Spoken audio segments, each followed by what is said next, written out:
Realistically, the second or third worst mistake that amateur photographers make is only seeing what their eyes can see. What really separates out novice photographers from professionals not only is skills and what is part of compositional skills, and also, of course, the mastery of light manipulation. But I'd also obviously talked earlier to a great deal about understanding that your camera is a time machine, and that you have to compositionally draw out and take an intimate shot of whatever it is. Now, some things are ugly subjects, and you would think, well, I would never take a picture of that, and yet a professional photographer can basically take a picture of a dirty toilet, and if compositionally composed and accurately lit in a certain way, can actually be an enthralling shot. Now, that, of course, is an extreme example, but I mean, this is what amateurs see when they look at something, whether it's a bridge or something. They only see what is in front of their eyes. They're never able to harness the potential. They think, well, how should I expose for this shot? I'm going to take a picture of this. This is what an amateur sees, and this is what a professional sees. When you're talking about an acorn versus an oak tree, you have to think not only about what the exposure is or the compositional way that you can actually frame it vis-a-vis the rule of thirds, so on and so forth. I like to make photography really simple. I mean, it can be. Professional photography can really be simple and be condensed down in some salient points.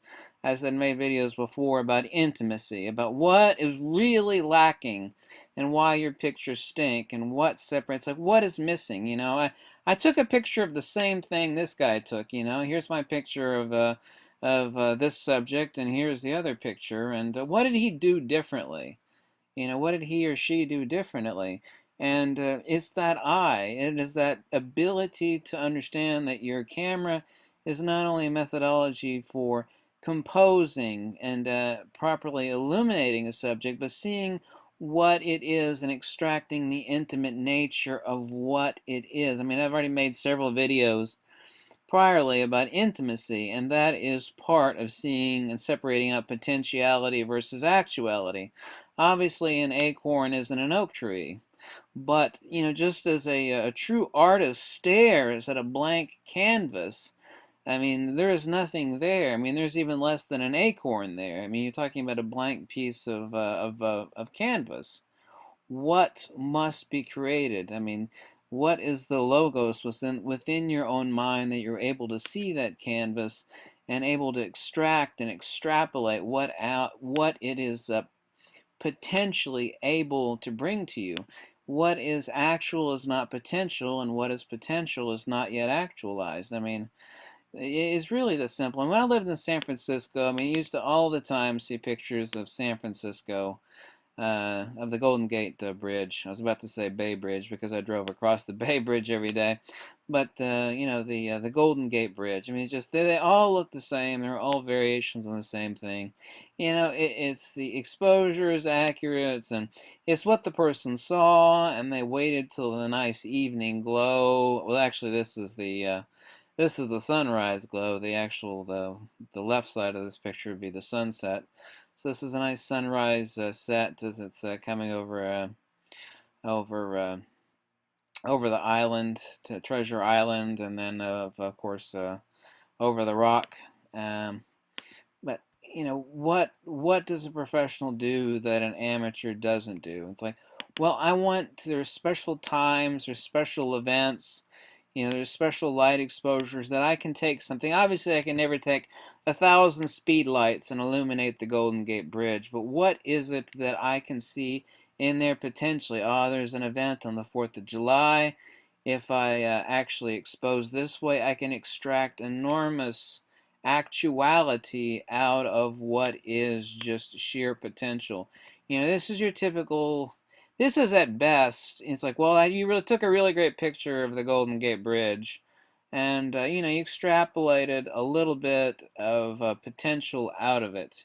You saw what was really there and you squeezed it a little bit, but you didn't really actually think or want to take the time to invest in growing that acorn into the oak tree of what is potentially just an absolutely incredible shot. And this really is, I mean, intimacy combined with your skills at light manipulation, combined with, seeing what is actually there, but realizing what it could potentially be.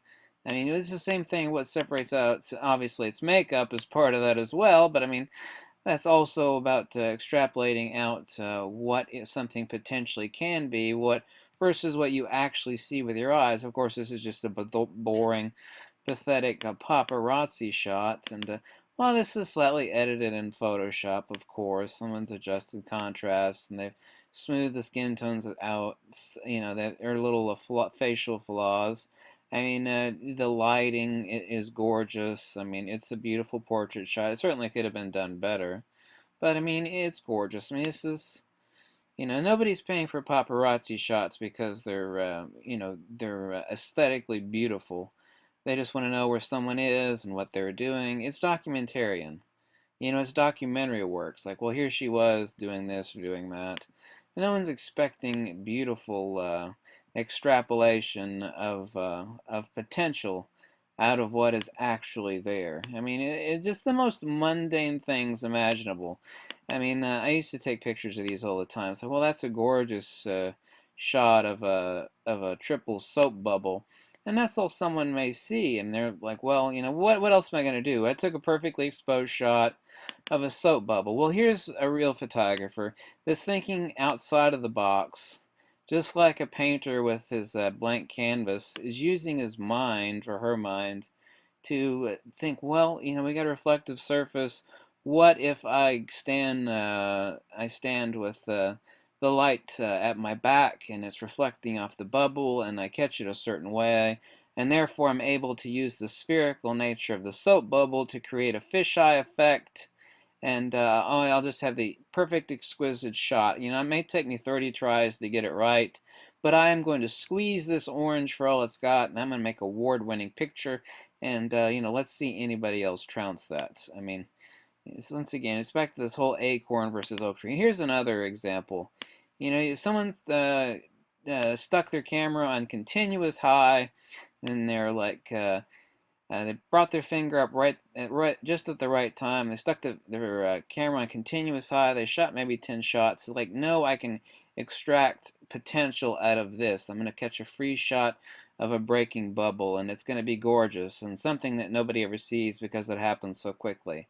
I'm going to set my shutter speed so high that I'm able to get it, and there it is. The photographer sees what is. Your camera is a time machine, either super fast or super slow. But you literally are a painter, a graphica of light, of illumination. I mean, why not extrapolate out what is there? What do you think defines amateur photography from professional photography? Obviously, one is intimacy, and I talked about that endlessly. But it's also differentiating out from what you actually see versus what it potentially can be. Here's a gorgeous shot, but what does the average person see? Well, they don't see that. It's like, well, I'm out in the daytime and this is what I see. Well, that's a lovely shot, and I've certainly seen it in numerous calendars or posters, and it's accurate exposure. But what can it be? The methodology of using light to change the actuality of what something can be, and extrapolating its potential is nearly as endless as a palette full of paints and a blank canvas. Saying, well, I've got a blank canvas here. What do you want me to do? I just took a picture of the canvas. It's like, well, no, you've got a whole array of light, the sun, speed lights, and your camera is a time machine. You can use all that in conjunction with the fact that your camera is a time machine, illuminated over various times, various shutter speeds. I mean, the notion that everything has to be stop motioned and perfectly sharp, I mean, screw that nonsense. Not everything has to be in focus. I mean, have you ever heard of, impressionistic art? What do you think that everything has to be perfectly in focused? Here's a beautiful shot. Its composure is lovely.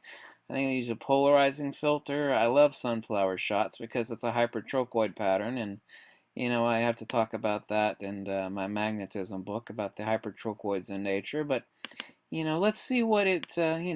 I have the eye, the canvas in my brain knows that this shot, can be more. Everybody else is taking pictures of canvases that are out there in nature, but they're not using the paints. The paints are your camera. It's shutter and, your speed lights and the times that you could use. I mean, these are the paints that you can use that already exist to extrapolate out the full potential. This obviously is exposed in the intimacy, so this is a type of extrapolation on intimacy that I've talked about greatly before, but you have to see something not for what it is, but what it potentially can be. And I mean, are you an amateur photographer or a professional photographer? An amateur sees something and they go, oh, okay, there it is, and I'm going to compose it right, and I'm going to shoot it right, and I may backlight it, and it'll be a great shot. Yeah, okay. Well, you've seen what something is, but can you be extrapolated at its potential for something that's truly beautiful? And after that, you can do a little bit of editing and make something that's beautiful even more beautiful. This doesn't. This shot hasn't really had a tremendous amount of work done to it. It certainly had some, but you're supposed to be a painter of light. You're supposed to extrapolate out what is potentially there. Of course, I used to drive across the Bay Bridge all the time between Oakland and San Francisco, and it's like, well, there's a beautiful shot of the Bay Bridge, and a little hazy. There's the uh, there's the tower over near Chinatown over here, and there's the dock, and it's a two-tiered bridge, and it goes through Treasure Island, and oh well, that's lovely. Someone took that on a boat, and it's a wonderful shot. What about what it potentially can be? I mean, can you actually see like a painter looking at a blank canvas? As a professional photographer, you have to not only be a master of the tools that you use, but you have to see what something potentially can be. I mean, at this time of night, I mean, are you sitting behind the idiot box, the TV, and chomping on your food? You probably are. The real professionals out there, it's like knowing, well, I can extract some real hardcore potential by doing a time exposure. I got some nice overhanging clouds, right after sunset. Well, I've still got some skylight, and I'll do a 10-second exposure, and I'll really crank out an awesome shot. And this is the stuff that sells. This is the stuff that people want in weddings. These are what commercial clients want for their work. You have to take the mundane, and sometimes it can be obviously very gorgeous. It's like, well, this is gorgeous in itself. It's like, well, yes, that's true, but how about you take something that's gorgeous and actually make it incredibly gorgeous? The Golden Gate Bridge is gorgeous all by itself. It's perfectly illuminated. It's like, well, that's enough. No, it's not enough. Why don't you see further? I could take a photograph of the most beautiful woman in the world, for example, and that's sufficient. Someone say you've taken a great photograph, but for people to drop their jaws and actually see something amazing, you have to extract that extra level of potential out of what something is, and you have to see that. And that translates into the photograph. You can't see that in the photograph empirically, but you can see it and feel it. You can feel it in your heart and your soul. You can feel it in your mind. It's not in the photograph, but it translates. It is the ineffable element of the photograph that you have taken by extrapolating in your mind what it potentially can be and bringing that to actuality and capturing it not necessarily for yourself, maybe so just for yourself, but for others, for your clients. I mean, that is going to separate out you from the other person that is very skilled in how to use their DSLR, but can't see their camera for what it is, doesn't know how to manipulate light. I mean, this is all they see. They can take a perfectly exposed shot, and well, this is what it is. Yeah, you're right. The exposure is perfect. You really rendered it, and hey, that's an excellent empirical, accurate shot. But that doesn't separate out you from